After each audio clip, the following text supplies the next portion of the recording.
You're listening to Make Today Count podcast. I'm Jessica Morari, certified life and career coach, and I will be your host. If you're ready to think better, choose better, and act even when it's messy, you're exactly where you need to be. Let's make today count. Hello, you. How are you? How is your week going? I am fantastic. I am extremely excited because a lot of things are happening, beautiful things. And when I say things are happening, I mean I'm making them happen.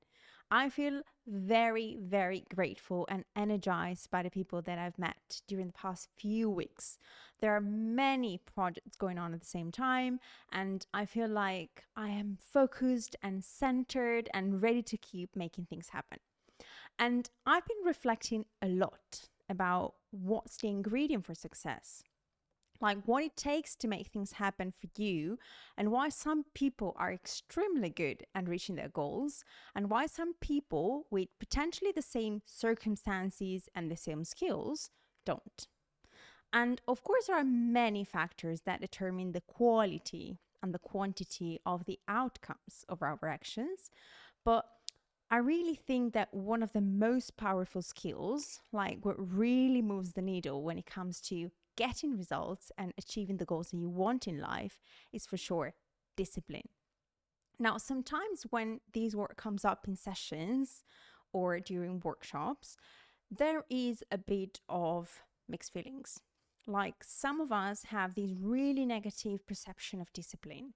We associate it with restriction or with limitation or with lack of fun or spontaneity. And of course, if you think of that way, it really seems not appealing. So I want to invite you to reflect on what kind of connotation you give to discipline. So when I say the word discipline, what does come to your mind? Do you have a negative perspective of discipline? And do you see it like that thing that makes you do, that forces you to do things you don't enjoy? If this is the case, this episode, it's definitely going to help you to change your mindset and your perception about discipline. I like to think about discipline as a gift I give myself. And I say this because discipline is simply the ability to have self-control and don't give in to the primitive impulses and desires that we have. So basically, I don't particularly enjoy creating content for social media. But I know that's definitely a great way to connect with my audience and to help people that need me find me. So I commit, let's say, to post on social media and engage at least 4 times a week. Now, as I said, I don't enjoy it. So when I'm about to sit in front of my laptop to create content, I can think of dozens of things that will surely be 10 times more fun to do. Because I'm disciplined and I know that by doing that, I will get closer to my goal of reaching more people and bringing more value and spark some reflection or potentially even inspire someone to make a change in their life, to make their day count, well, then I sit at the desk and I start doing things. And I do them with a different mindset, with a different attitude and even a different energy, because I don't feel forced to do it. I feel like I'm doing a favor to my future self. I'm doing something that I might not enjoy in this very moment, but I'm doing it for the sake of my future. And that's why I say that discipline is so influential when it comes to reaching your goals. It really is the backbone of success. It's like the bridge to your goals. You can have these huge goals, you can have amazing plans, and you can have everything around you. You can have opportunities, resources, everything. But then if you don't have the discipline to take action, if you don't follow through with what you say you were going to do, if you don't rely on discipline to get things done, then it's all going to stay on the vision board or on the calendar. So there's not going to be any translation into results of your plans because you haven't put the effort. You haven't really used discipline to get that future reward. Now, many people think that They don't reach their goals because they're too lazy or too tired or too busy. But to be honest, what happens is that most people's mind is very scattered. If you feel like you're not where you want with your goals, it can be because you're not living according to the plan, given that you had a plan. You live according to the impulses. And when you follow your impulses, when you give in to the short-term pleasure, you deviate from the path to reach your goal. So of course, the target will always be delayed. Yesterday you were feeling so good, so you did a bit. Today you don't feel that good, so you don't do it.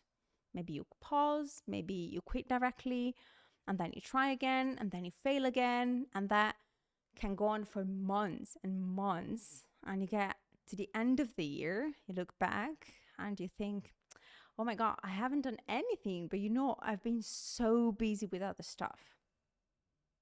Have you? If you don't rely on discipline, you will never move forward. And that's not because you don't know what to do.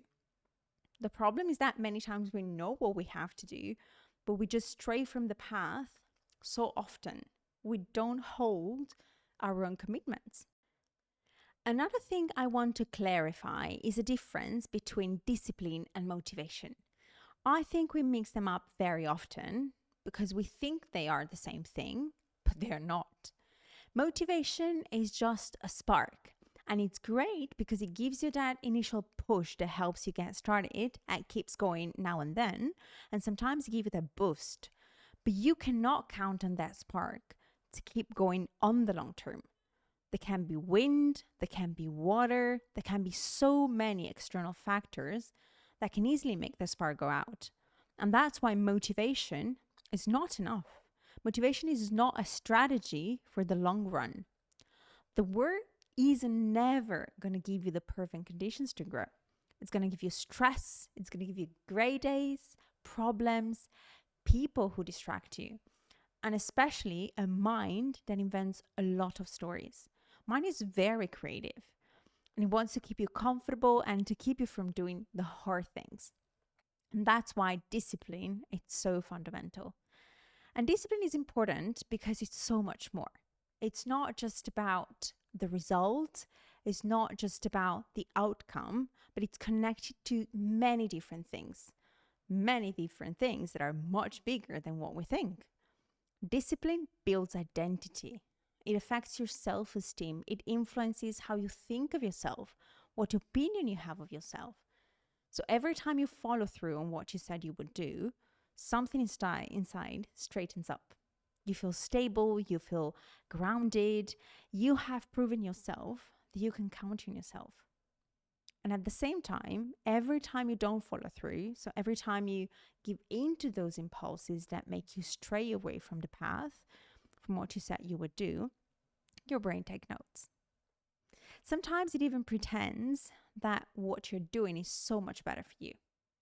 And it observes, and that over and over and over, that part of your brain stops believing you, stops believing your plans. It stops believing every time you say, oh, I'll start tomorrow. Or every time that you say, this time, I really mean it. Because your brain already has seen you so many times giving up. And this is the dangerous part. When you fail yourself too many times, you lose respect for yourself. You would never, ever treat a friend or a beloved one the same way. You would never allow to disappoint someone like that over time. You would never make a promise to someone and break that promise on a constant basis. I would personally never invite a friend for lunch every day and never show up. That would feel so disrespectful of me, and I would feel so bad. And yet we do this with ourselves every single time that we don't live up to our word.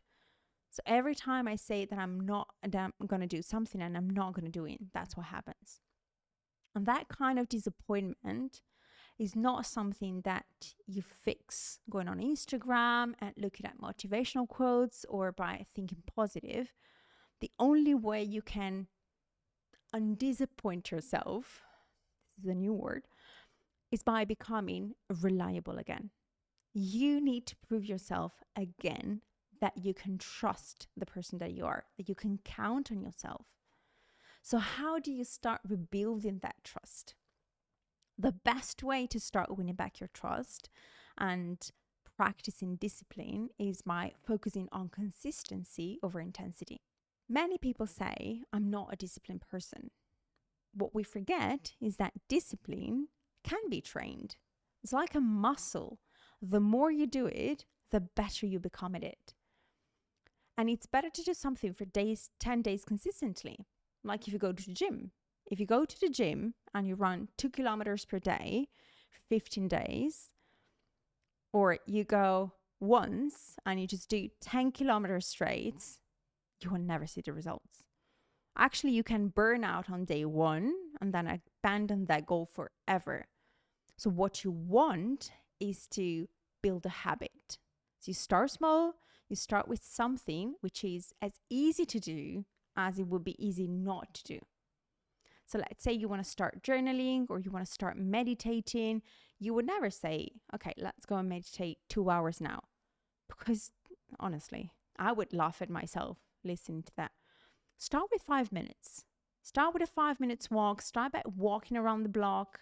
If you want to become more social, if you want to start speaking more and becoming more confident in public speaking, you wouldn't sign up for a full Toastmaster.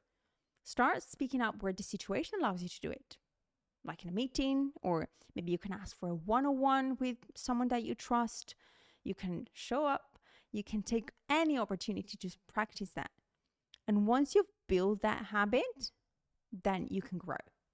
So you've trained the muscle of consistency. Now what you do is that you train intensity. So you increase the quality of what you do, and then you increase the length and then the extent of your action. So you take more and more massive actions. The other way of starting building again that trust towards yourself is to stop making excuses. I am extremely creative when it comes to making excuses. Extremely. So at some point, I decided that I was going to identify in advance what was going to be a real excuse for not doing what I said I would do and what was BS. For example, I realized that I used excuses like the temperature is too high, or the air quality isn't good, or I haven't slept very well, or I don't have the right outfit. That's a bad one. All these, of course, they were just way I was justifying to not go for a walk. And mind me that some of them looked kind of innocuous.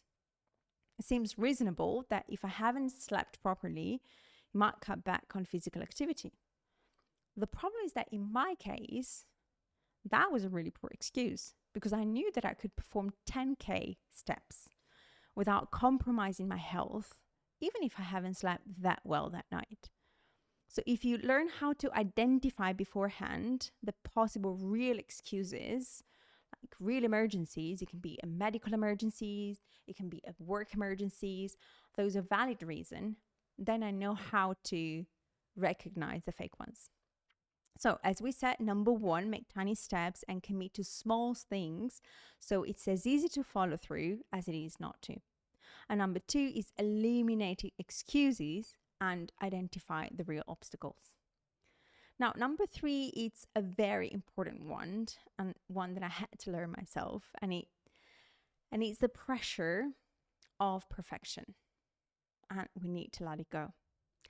If you fail one day, if you don't do what you said you were going to do one day, you can start again today. You can start again tomorrow. Even not doing the whole thing straight, it doesn't mean that you have to throw away the whole project.